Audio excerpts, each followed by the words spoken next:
Good evening, everyone. Welcome to this Zoom event for Avid Reader for the launch of Corey Marie Green's new book, her first book, which is the Podcaster's Audio Handbook. So thank you very much for allowing us to come into your homes and living rooms this evening. And we're really excited to have not just one, but three guest speakers this evening. So I'm certainly really looking forward to the chat and very practical sort of look at podcasting, something that I know that I have just turned to podcasts like prolific in a prolific sense over the last 2 years. So my name's Bianca, as I said, from Avid Reader. And so to start off this evening's event, I would just like to acknowledge the traditional owners of and custodians of the unceded lands that I'm on this evening, the Yagara and Turrbal people in Meanjin, so that's Brisbane. And I pay my deep respects to elders past and present, and to any elders and Torres Strait and Aboriginal and Torres Strait Islander people who are joining us this evening. And welcome to everyone as well. So a little bit of housekeeping as we're getting started. You'll all be on mute as you join us this evening. So we just ask that you please do keep yourselves on mute, unless you're, of course, our author or guest speakers this evening.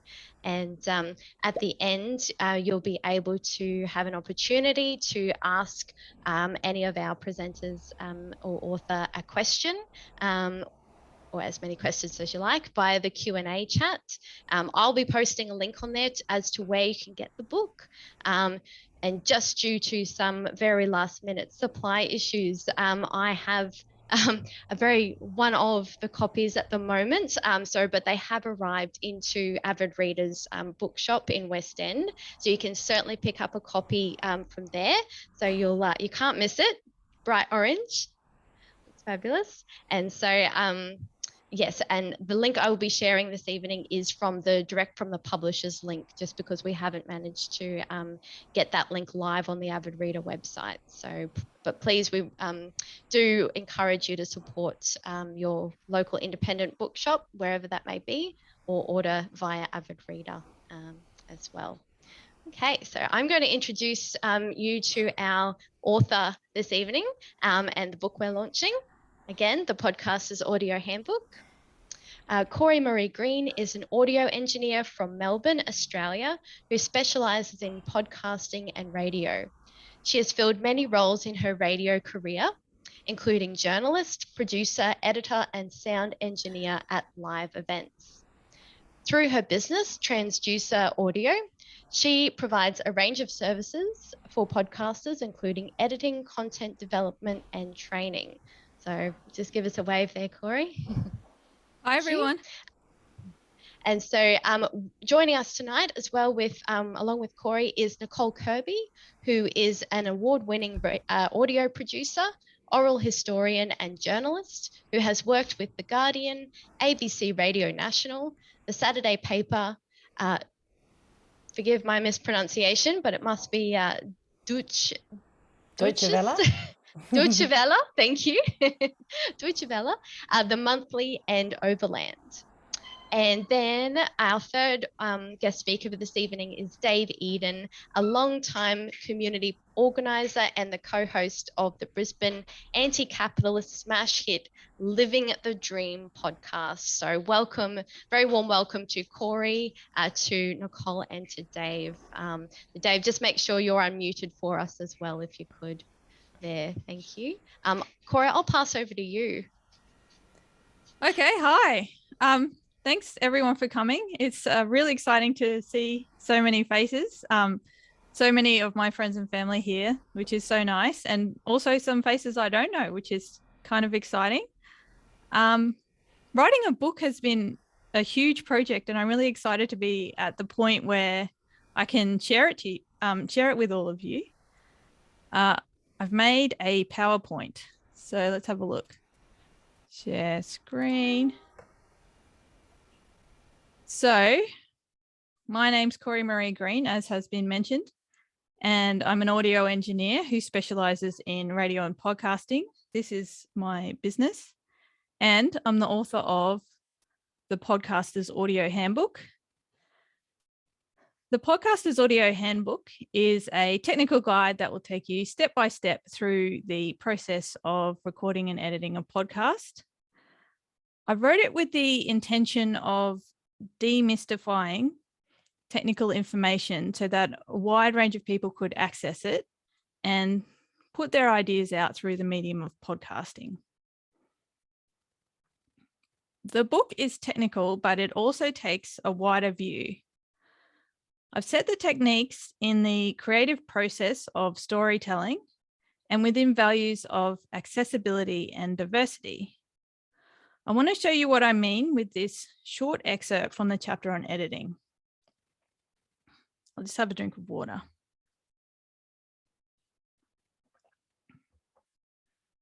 The former Prime Minister of the United Kingdom, Winston Churchill, was a well-known orator, but he suffered from both a stammer and a lisp.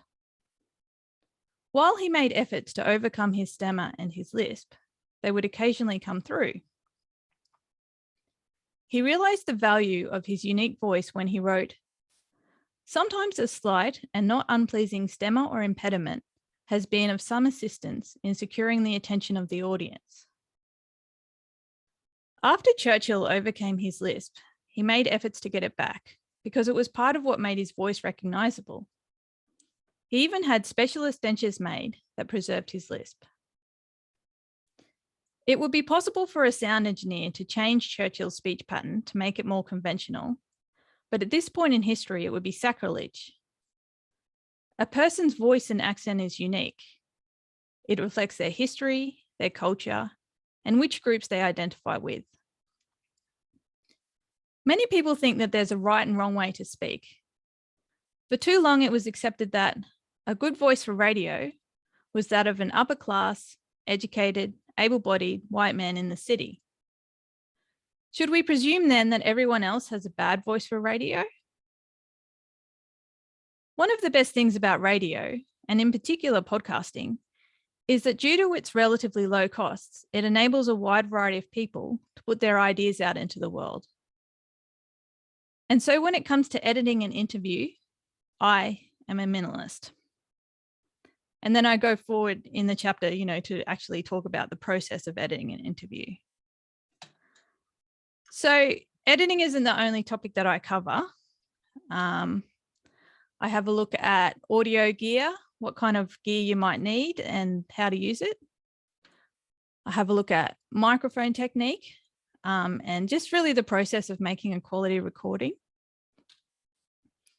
I've got a chapter on recording at home. So that one's mostly about acoustics, but also about background noise, which is important so that you don't end up recording in your closet. I see that some people are trying to enter the room. Would it be okay to admit them? Thank you. There's a chapter on recording outside. Throughout the book, I've embedded audio files as another learning tool. And I just want to play you one now. This one's about how to deal with background noise in a field recording. This is a recording where the microphone is the usual amount of distance from my face. I've turned the gain down and moved the microphone closer to my face to exclude more background noise. Great and simple technique that Dave just used then. So in the chapter on recording outside, there's also information on how to record Atmos and sound effects such as an elephant, and also information such as how to deal with the weather.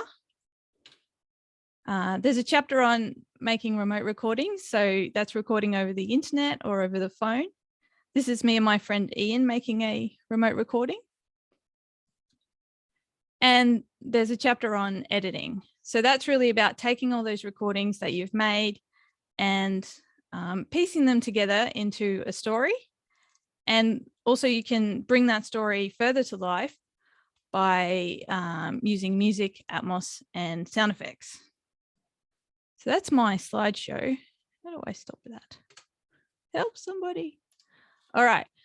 So I've really worked hard in writing the book to make sure that it's accessible to people and easy to understand, because I think that technical information should be widely available.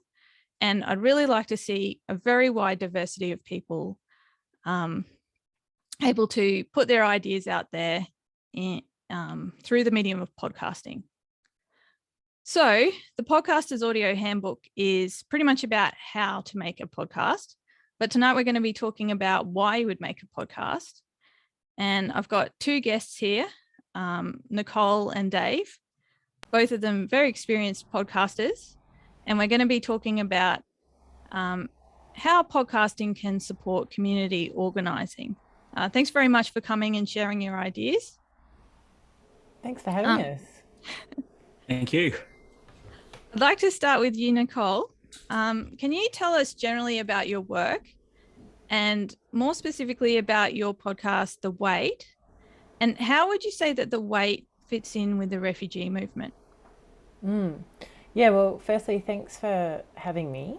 It's really great to be here. And I'd also like to acknowledge that I'm on the lands of the Dharawal people of the Yuin Nation, which is down near Wollongong, and I want to pay my respects to their elders past and present and acknowledge that sovereignty was never ceded.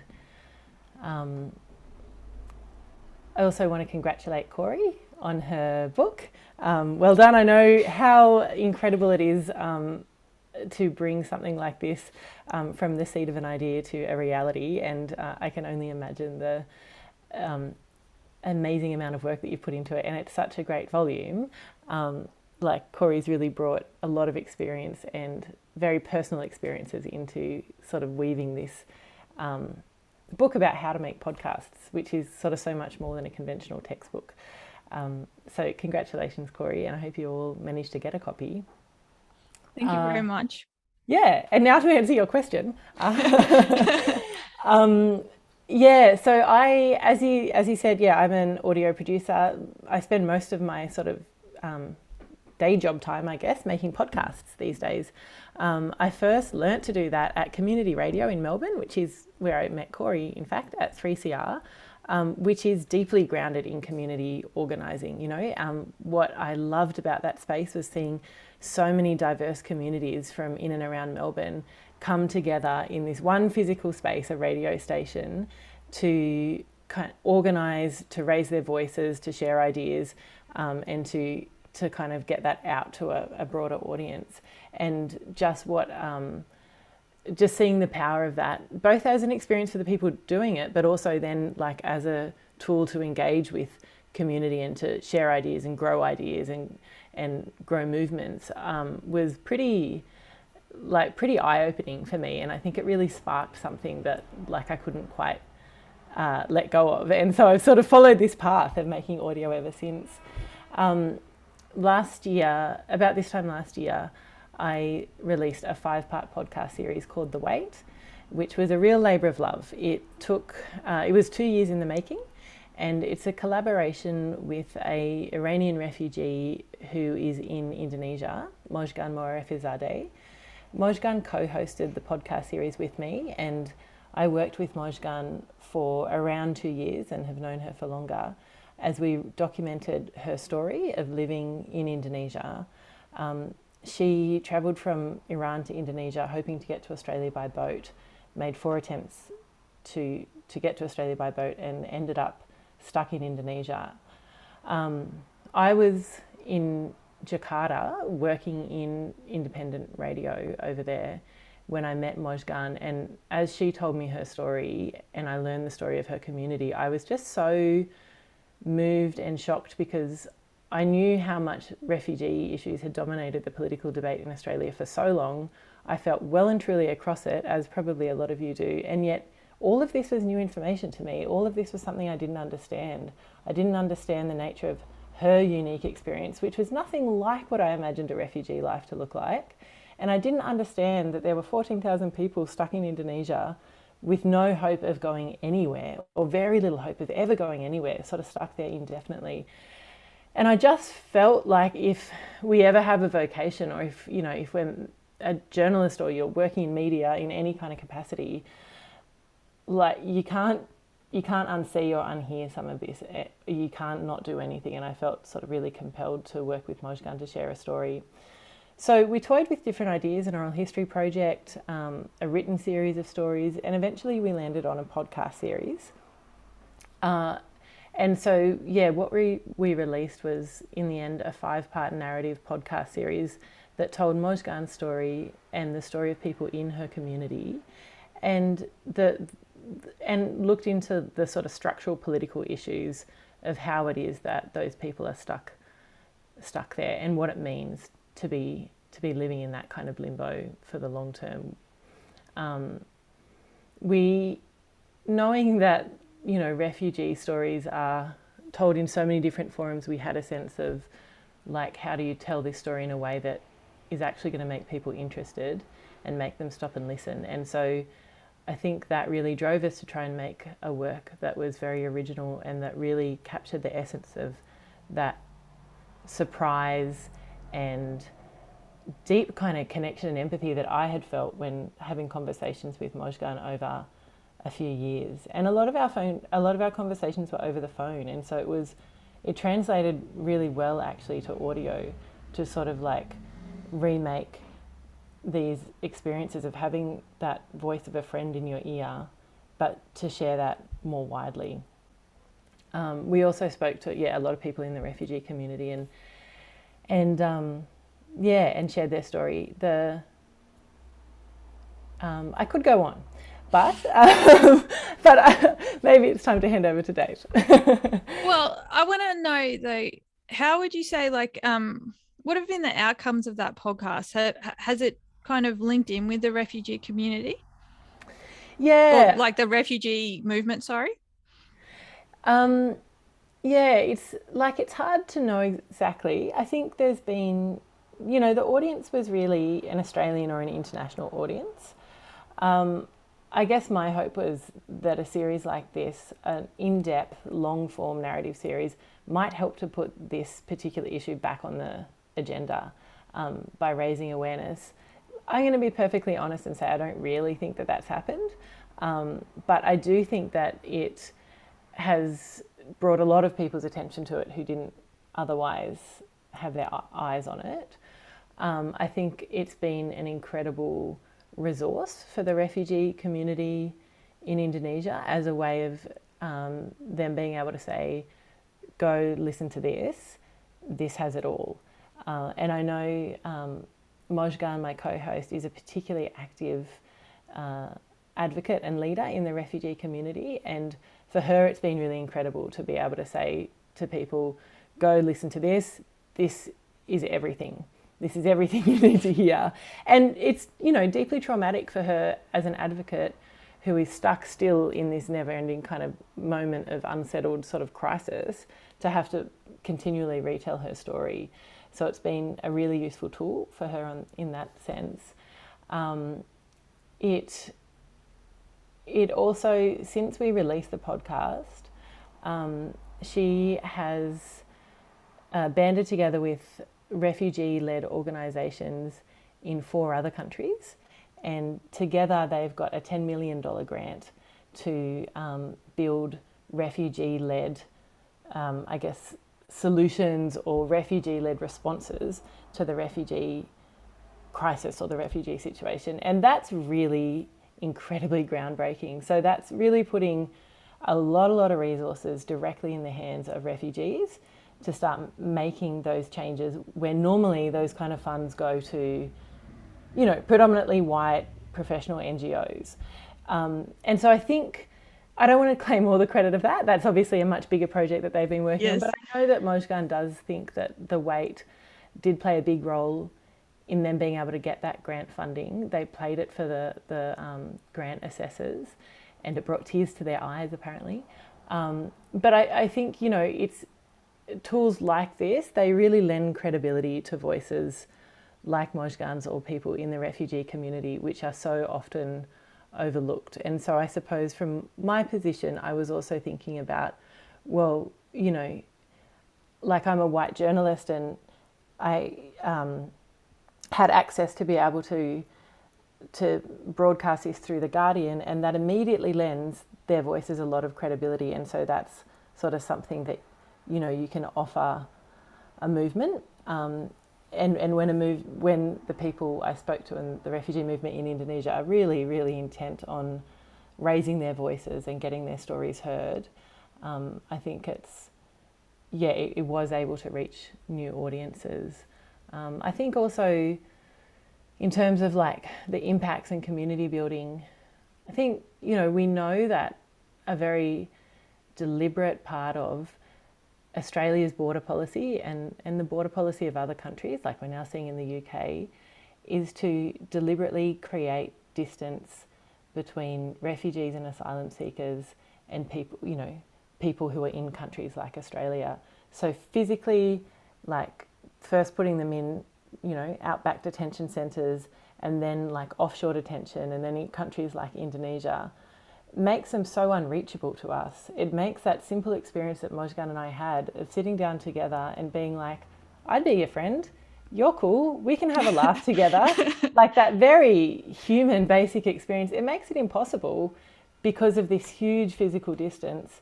And I think what we were hoping to do, and perhaps were able to do through The Wait, through podcasting, was to really condense that distance, to really, for a broad audience here in Australia and globally, to have Mojgan and other people's voices in their ears, to be laughing with her, to be like crying with her in the way that I had, in the way that you can when somebody's sitting there with you.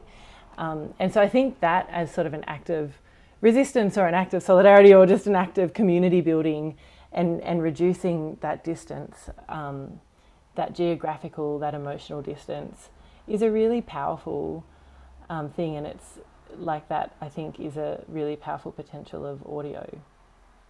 Yeah, absolutely. I mean, my reaction to The Wait was, what an extraordinary waste of human potential, was the whole system. Yeah, absolutely. And I think it was really nice to be able to work on this with Mojgan, a refugee caught in this situation, living with no rights, living with no opportunities for higher education, for employment, for all of those normal parts of life that we take for granted. To be able to work with this person who's incredibly intelligent and incredibly talented, yes, incredibly articulate, and so much potential, and to actually be able to give her a platform to use that potential was like such a satisfying and rewarding experience for all of us. I think I know she really enjoyed it, and so did I. Yeah. Oh, absolutely. And Dave, you're the co-host of Living the Dream, but we also know each other from political discussion groups. Mm-hmm. How would you say that podcasting compares to other forums for discussing political ideas? Okay, well, thank you very much, Corey. I'd also like to pay my respects to the Yagara and Turrbal peoples and their struggles for self-determination and justice. Well, I guess that's quite difficult. In some ways, I guess the reason that I initiated Living the Dream was because I believed there was an inadequacy in the political discussions, and not just political discussions generally, like political discussions of what we call the left or the far left. I consider myself on the left of the left, where I felt that there was really an inadequate level of theorisation to understand the conditions of contemporary capitalism in Australia, and this had an impact on our capacities for struggle. Sorry, I'm also looking after my two boys here, so you might hear some fights over the inequitable distribution of cheese crackers going on. So I've got to kind of keep one eye on that too. So you've got to encourage the struggle with them from a young age.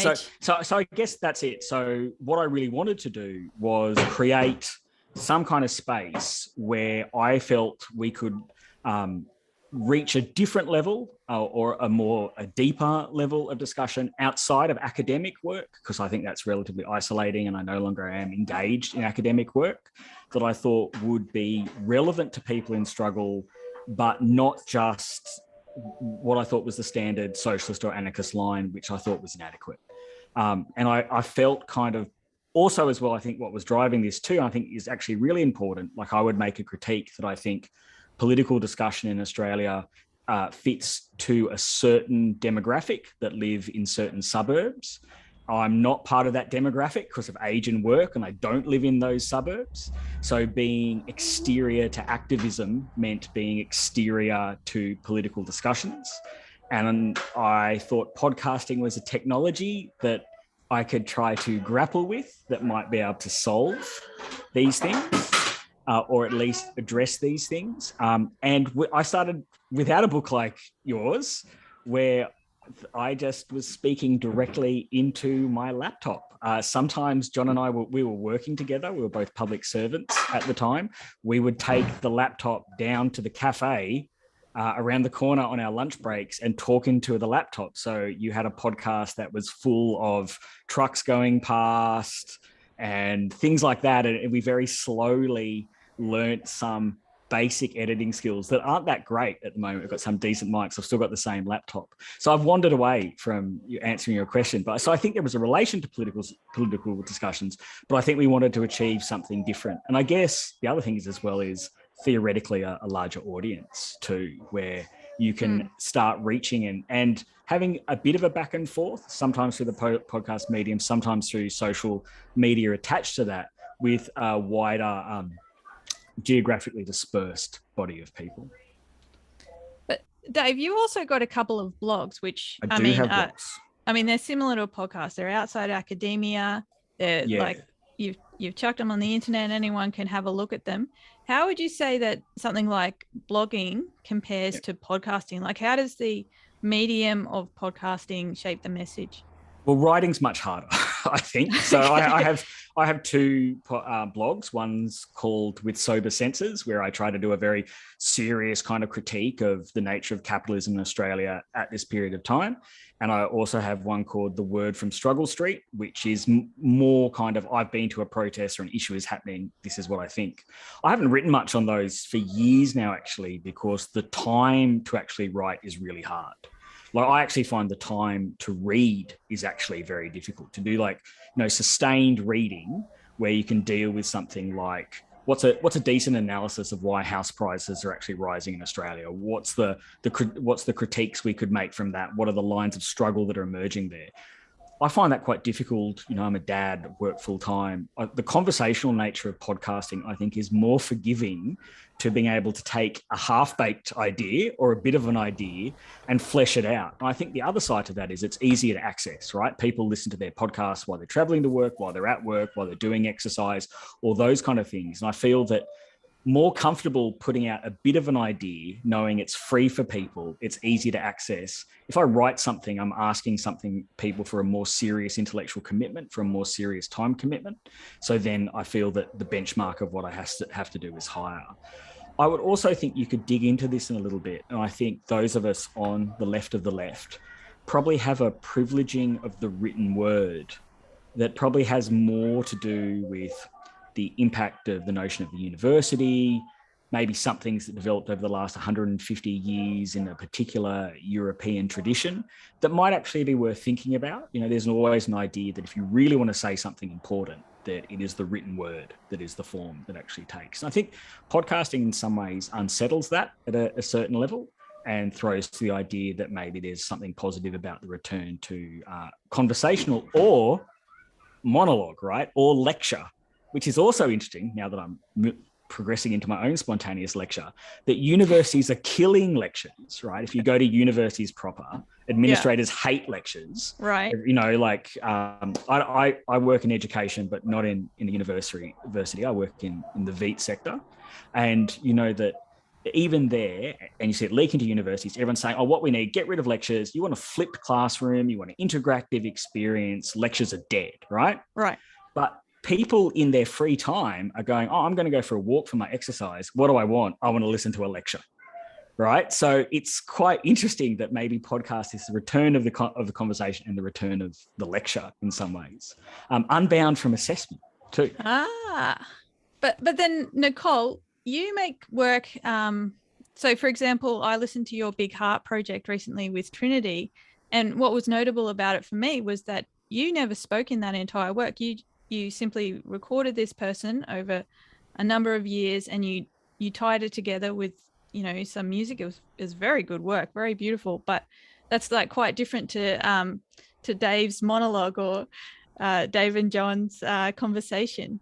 So how would you say that the form of podcasting has affected your work? Yeah, so that project that you're talking about, that one in particular, was an audio diary with a 16-year-old non-binary foster kid in rural Tassie who has a very complex life, and she was working with the creative arts company Big Heart, which some of you might have come across. And I worked with them to produce an audio diary with her. So that sort of meant her having an audio recorder and keeping a diary of her life. And then I meticulously edited many, many hours of diary into like I think a 20-minute audio piece. So the kind of work that I make tends to be highly produced. Or that's what I like to make, actually. So like audio documentary, like we think, kind of think about a documentary, but audio style. So it means cutting up the audio quite a lot. It means really thinking about like narrative arc and tension.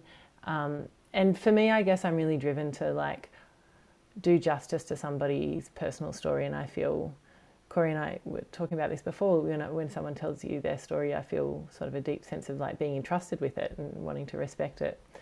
I suppose I'm not so interested in being in front of the mic, and I guess increasingly, I see my role more as a journalist or like a witness, and what I really like about audio is the way it gives somebody who may not be a skilled writer access to tell their story in their own terms in ways that are very sort of genuine and real and Trinity, Mojgan, who I was talking about earlier, they're great examples of that. Like I was saying, Mojgan and I eventually ended up doing a podcast, but we'd been talking about a number of different things, and we were talking at one point about a series of articles, and when we started working on them, I quickly realised that while Mojgan is an incredibly articulate verbal communicator in English, which is her second language, she's a terrible writer in English, and that she doesn't enjoy it, and she had no inclination towards working on writing.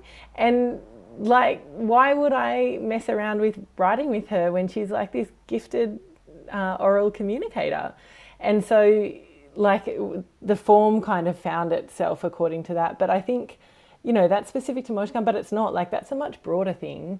Like Dave is saying, like, I think there's a sort of democracy, I think, to audio in a sense, because there's a lot of people who are very talented verbal communicators who aren't, who don't have the education and the background to be skilled writers. And I think I'm really drawn to working with those stories. And then I kind of feel like I've put a lot of work into developing the craft of editing voice and editing story and editing audio, that you can really actually make some very powerful work when you take those longer recordings and edit them down into something that is a really compelling short piece of audio. And that's quite different to the idea of what Dave's talking about, of like sort of putting out an unformed idea and kind of throwing something out for a conversation. And I think they're just very different things, and that's kind of the beauty of podcasting in a way, is it's like it opens up all of these different possibilities. And what Dave's talking about, I guess, is like an invitation to a conversation. It's a dialogue. It's part of like a broader movement. And what I'm talking about, I guess, is sort of like, documenting, storytelling. They're very different things, and they're really, and I think they both totally have their strengths. I think in both cases you are still interpreting the information and putting it out there in some kind of a story form. Wouldn't you say that, Dave? Yes, I guess so. Like in the level that everything is kind of has a narrative to it, but I think you'd still want to maintain some kind of genre distinctions. I guess. What about the difference between radio and podcasting, Nicole? Because you have a radio background as well. Yeah, I mean, I think there are differences. I think it can become kind of semantics at times too. Yeah, I think like podcasting has opened up a space for this, like, to play with form in a way that radio, is possible in radio, but like there's a lot more space in podcasting to go talk as long as you like, to not be bound by like having a 28-minute slot on air, and of 7-minute segments. Yeah, and also to address really niche communities. I mean, I think that that's one thing that podcasting has done right. Like it really connects like with very niche communities, and so yeah, in terms of organising, I think that can be a real strength, right? Because you can really sort of have an insider conversation with a broad group of people who might be aligned in terms of ideas, but not geographically in the same space or whatever. And again, like I think it's very accessible, that it's like you can just listen and you don't have to be reading or, again, that it goes to that accessibility of the medium. And then online spaces, I think one of the interesting things about online spaces is that, with radio broadcast, you're broadcasting, it's out there. But with the online spaces, there's often the reply. And I think that's kind of, has a potential to build communities. And in certain podcasts, it has done that. Dave, have you built any community with your podcast? I know I always email you at the end of your podcast. Is that is it just a community of us two, or is there more to it? Your mic's off, Dave. Sorry. So I guess we've produced about 73 episodes. Wow, I had no idea. 52 or 53,000 downloads in total. But I think each episode is about 1,000, right? So that's very small in a world of 7.5 billion people or whatever. But I think that there is an audience that is throughout the kind of left that listen regularly, that throw questions up. So we often get, someone goes, "Oh, what do you think about modern monetary theory?" or something like that. And there is a constellation around the podcast. I think we're a very small piece of a much bigger phenomena where other podcasts, much bigger than us, kind of show that the media project has replaced or is rivaling the political organisation in some ways. That if you think about the debates around ideas, particularly ideas around the radical left, people are just as likely to be listening and debating what someone on Novara Media or someone on Chapo Trap House said, as they are actually far more likely than what was in the publication of some 3-letter acronym socialist organisation. And so I think we are a small part of that kind of transformation about the media project, with particularly the podcast. And I reckon maybe if there's younger people, they might say, "Oh, actually, old man, the podcast has been reproduced by the YouTube station or maybe something on TikTok or whatever." But it seems like those media projects have rivaled the political organisation, or have unsettled the political organisation in some ways. And you do have kind of groups of listeners that are engaged in a whole range of different projects. And at the same time, just one moment. I'll throw it to Nicole. Sorry, Nicole, I'm back. Yeah. Okay. Let's go for it. Who are we doing? Oh, Nicole, what about you? Building community with podcasts. Did you want to finish your thought, Dave? Or sorry, I was just distracted by children arguing about whose turn it was to go to the toilet.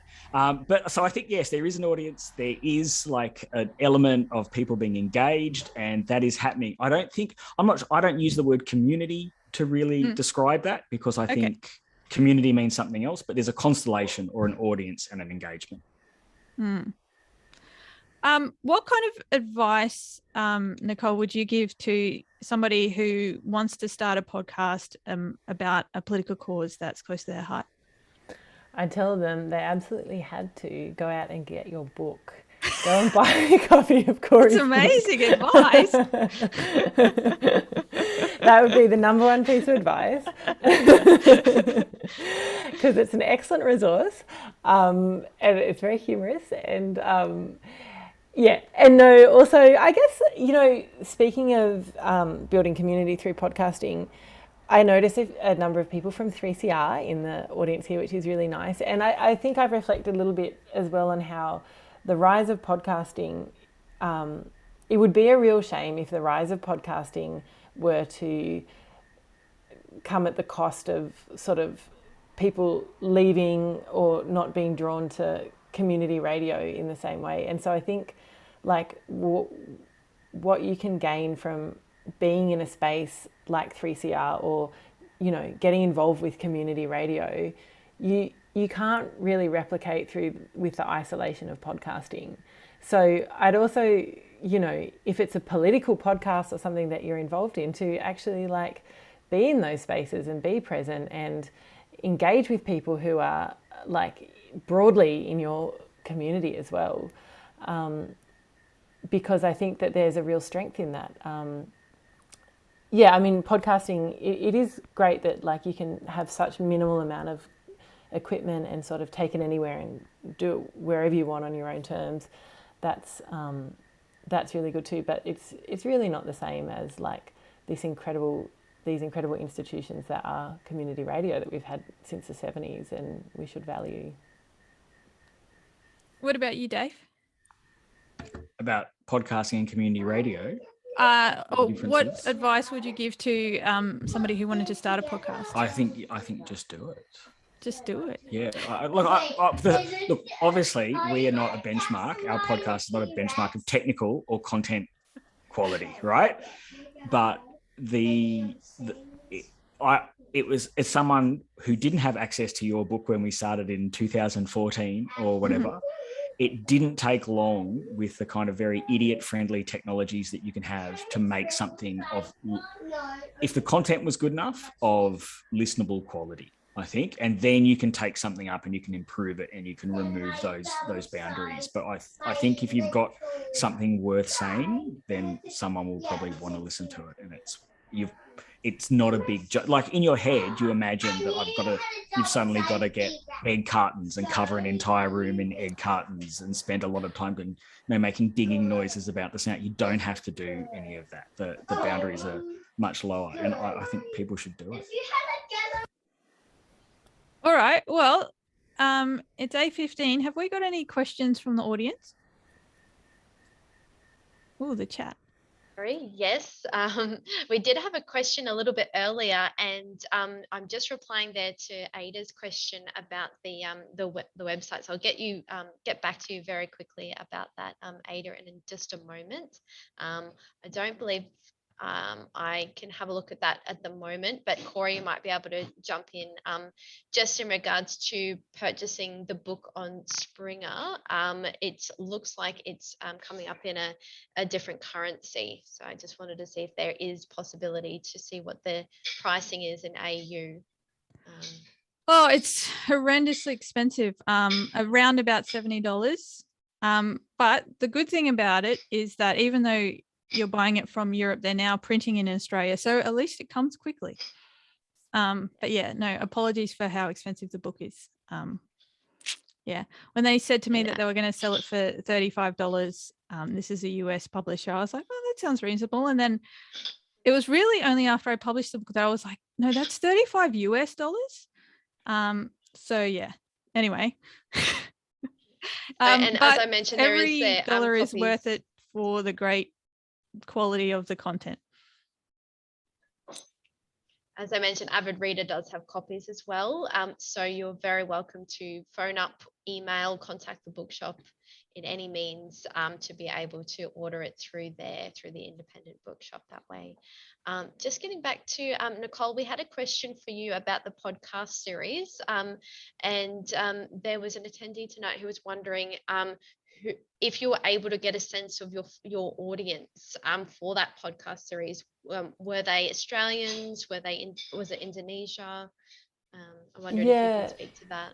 It was a bit of a mix, I think. I think predominantly the audience was Australian, and it did go out on The Guardian, and so, I think a lot of that's sort of like Guardian Australian listeners. But after that, the highest country was Indonesia for listens. We also had quite a lot of listens in the UK, and maybe that's also the Guardian connection. And then sort of a bit of a smattering, like the US,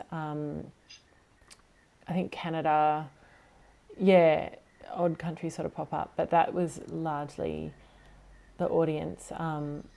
The community, like the refugee community in Indonesia, engaged with it really positively, which was really nice. Like, we got a lot of really positive feedback from the community there that was really nice that, we got a lot of feedback that they really felt like we'd kind of nailed the essence of their experience. And I think that is really because it was such a collaborative process. Like, Mojgan and I really worked long and hard in a sort of deep collaboration. So I was producing it, and when I talk about how I edit people's tape a lot, it's always in a process of like ongoing collaboration. So it was a back and forwards, and making sure that she was really happy with that, and that she was really shaping the story that we were telling. Yeah. Right. Wonderful. Well, the questions are flying in now, so we'll go to the next one. But I just wanted to say thank you again. That was Pamela who asked that question. Thanks, Pamela. So question for Corey now, from Ada. Did you face barriers in writing this book as someone who is a young woman in an industry that is male dominated? And if so, how did you overcome these? Good question. Well, there were some interesting barriers. So the way I wrote the book was, to my mind, I consider it a feminist kind of work, in that I really tried to make it very accessible. And, well, I feel like kind of like the legacy of textbooks and technical knowledge is that, there's the idea that technical knowledge is quite divorced from everyday experience, whereas I wanted to put technical knowledge within everyday experience. And also, I wrote it in plain English as opposed to a more formal academic tone. And I included cartoons. And so, look, it wasn't your typical textbook. And I was working with a pretty kind of, prestigious old textbook company. And some of the people I was working with really liked it, but then some of them really weren't into it. I definitely got the suggestion like, oh, the technical information's great, but can you please take out the stories? But I actually got through it by I guess I had to justify to the publishers why I wrote it that way, who the audience was, and I got it through in the end. But also right at the end, I wrote this book to be so accessible, but then they wrote the copy for the website, and they originally wrote it as creating a podcast is harder than you might think, and that you need this book to create it. And they also referred to me as a man throughout that copy, and I just thought, isn't that the most typical textbook thing? Here's this thing, it's totally inaccessible, you can't do it, but you need me. And so anyway, I made them fix it. There was a few barriers from the publishing company writing the book in the style that I did, but I was really glad I persisted. And also, can I give a props out to Megan Gannon, who's here, who was one of the editors. She really encouraged me to write it in that style and to express it in my own unique voice, and I really appreciate that. So and I'm really proud of the way that it turned out, despite the fact that it's quite unconventional. Thanks, Ada. Thanks, Corey. That's great background info. I found that fascinating as well, and definitely great to have someone who's, who was so involved in the behind-the-scenes process as an editor to be joining us this evening. So, congratulations, also, Megan. And I props just to my mum for also doing editing. Although she wanted me to make it a little bit more proper, but I think she also liked it how it was. I love the illustrations and the storytelling. That's going to be one of my favorite aspects of it. So, and that's coming from a creative writing background. So we've got more questions coming in. We've had one just in regards to promoting your podcast. So that's from Jackie. Once you've got your podcast out there, how do you go about, getting some listeners and getting an audience? And I guess I could pass that to anyone on the panel, whoever wants to take. I'd be happy to take it, but does anyone else have any thoughts? Okay, well, I'll do it. I think that actually you should think about your audience and your goals from the get-go before you make the podcast. So your audience is going to determine a lot of things, like how you're going to tell the story and who you're going to talk to and so forth. And also, your goals in the podcast, like I want to raise awareness of refugee issues. That might be your goal. To, I don't know, people who are over 50 in Australia, that all of that's going to really affect the way that you put the podcast together and who you interview. And so I would actually have all of that planned out before you begin the process. Does that help? Great. Or would you like more info? Yeah, Dave or Nicole, if you please, if you want to add anything to that. Jackie has said no, that's great. Yeah, definitely. I think it's a really tricky one. Like, there's so many podcasts out there. Like, how you get yours kind of found, I think it's really tricky. Yeah. 2 million. Yeah.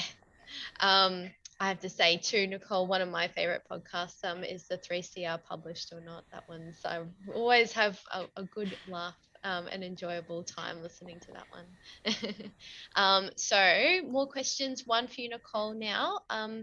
Now, I've got someone here who says, you said you worked with radio and media in Jakarta. Do you see Bahasa Indonesia podcasts as an important element in the independent / social media scene in Indonesia? Quite a specific one for you there, Nicole. Yeah, no, they are. I haven't lived in Jakarta for a couple of years now, and I lived there for 2 years in 2016 and 2017, and then I've gone back and forwards like a bit until coronavirus. And I know that in 2016, when I'd arrived, no one had really heard of a podcast, and like they were, podcasts are well and truly going off here at that point, and people were like, "What?" Like, people listen to radio a lot, and social media is huge, but not podcasting. But then by about 2018, it was suddenly like really going off, and podcasts were just like hitting. And it's a country of like nearly 280 million people or something. So yeah, you can imagine it's prolific, like it's epic. Yeah, I think they're hugely important. Look, to be honest, I'm not listening to Bahasa Indonesian podcasts, so I can't really like comment on exactly like the kind of mappings of it, but it's massive. That's what I can say. Can I ask? Thank you. Uncle John, have you got any insight on that? I know you listen to Indonesia. Were you saying the other night that you were listening to Indonesian podcasts, or was that Chinese? Oh, you're muted. Sorry, Corey. If you're trying to get someone in the audience, they're not able to unmute themselves. You have all the power. Sorry about that. Because we do have just a couple of minutes left, and we do have lots of questions. Is it okay if I keep going? Is that all right? Sorry, Uncle John. And if we get a little a minute at the end, we can hear from Uncle John. That's okay. Just aware that other people have asked their questions as well. So Toby's got a interesting question here. He says, with defamation a hot topic, how do you avoid litigation but still retain integrity?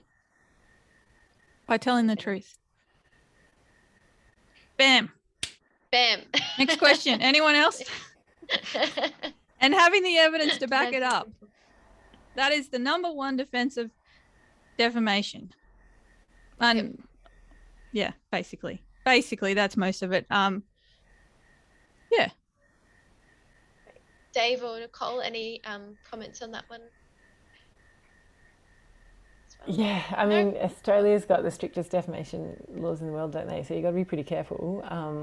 Yeah, I guess you just got to be across defamation law if you're broadcasting, don't you? And yeah, as Corey says, like, truth is a defence. Yeah, but I guess it is something to be aware of. And remember, like, you might not be able to say, X person is an idiot, but you can certainly say that their actions are idiotic if that's like, a reasonable thing to assume from whatever they've done. Anyway, I reckon let's go on. Yeah, keep going. No worries. My apologies. There was a few, I just glanced over and I saw sort of more things coming in, but they were just a few comments rather than questions and that sort of thing. So great to have an engaged audience. So we can pass over to Uncle John. Is this John Langer? Is that correct? Licklider, yep. John Licklider. Oh. Maybe under Ivy Licklider. Let's have a look. Yeah, Ivy Licklider. Okay. Yeah. So no pressure, Uncle John. If you want to, you are able to unmute. Hi, Corey. Hi, panel. Hi, Dan and Mary. Good to see you. Sorry to put you on the spot there. Yeah, Nicole, no, I know your social media is massive in Indonesia, Facebook and, I suppose YouTube, and, there's a plurality of voices on those social media, from, religious groups to artistic groups and that sort of thing. Yes, I guess it's just an observation really that, in Indonesia and Southeast Asia generally, the potential for democratizing voice of the people with the ubiquitousness of smartphones and the affordability of tech these days. It's just it's a fantastic space to be in, and particularly I think in Southeast Asia. And yeah. It's particularly interesting when you consider like media ownership in Indonesia as well, which is like extremely concentrated in the hands of extremely wealthy people. And then if you say you look across to Malaysia, the Philippines, the way Duterte has come down so hard on Rappler, which is like an independent media outlet. And so, yeah, when you then think about the possibilities for like this plethora of kind of diverse voices that like podcasting can offer, that you can't kind of really possibly like keep tabs on when there's just that many of them. Yeah, it is kind of a bit of a new... And podcasting is huge in Asia. Like the country where people listen to podcasts the most is South Korea. And then Japan's up there as well. Like, it's definitely something that's captured people's imaginations. I mean, I know that, Asia's huge and diverse and blah, blah, but yeah. All right, that's it. Great. I'll just do a quick check on the chat to see if we've had anything more come through. In the meantime, I just invite anyone, Corey, Nicole, or Dave, if you want to make any final comments or thanks and that sort of thing, just because we have reached our time. Our full hour is up, unfortunately, although I could have easily kept listening to all of the discussion this evening. It's been so interesting. Thank you. And I've just wanted to say as well, your presentation in the beginning, Corey, with that screen sharing was great to have that interactive element that we don't get that very often. It's the first launch I've had that with. So I think, yeah, definitely that was great to see the book cover up loud and proud as well on the screen. Well, thanks everyone for coming, and thanks to there's quite a few people in the audience who contributed to the book. I really appreciate it. And yeah, that's pretty much what I have to say. And big congratulations to Corey on such an incredible book. Congratulations, Corey. Yeah. Oh, thanks, guys. All right. So I guess we can say that the Podcaster's Audio Handbook by Corey Green is officially launched. Congratulations, Corey.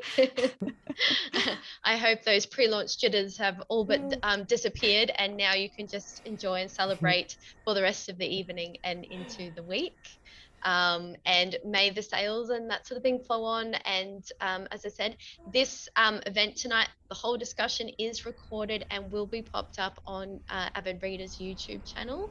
So if you have anyone who might be interested in having a listen, please do encourage them. It'll be made live in about a week or so. So we're getting a few nice comments from everyone. Thank you. Heather says, thanks for the discussion. Look forward to reading the book and using it in my teaching. That's wonderful. Excellent. Great to see that's going to be a useful educational resource as well. So, and Pamela wants to say congratulations and bravo, Corey. Yay, we're getting lots of those. So I'll allow everyone, if you want to unmute yourself, you are able to join us in a big round of applause. And if you want to sort of make any sort of comments over the audio as well, you're more than welcome to. So we'll allow the room to be a cacophony. Congratulations. It's been my absolute pleasure to host this evening. And so on behalf of Avid Reader, thank you for joining us. And thank you everyone for giving us your time this evening. Really good. And great to meet you as well, Nicole and Dave, and of course, Corey. Thank you very much. Likewise. Thank you. Thank you. All right. Happy listening and happy reading, everyone. Have a great Monday evening. We'll see you at another Avid Reader event. Please do jump on the website to see what's coming up or sign up to the newsletter. And yeah, as I said, if you are interested in getting a copy of Corey's book through Avid, please just contact the bookshop as well. Okay. Good night, everyone. Thank you. Congratulations, Corey.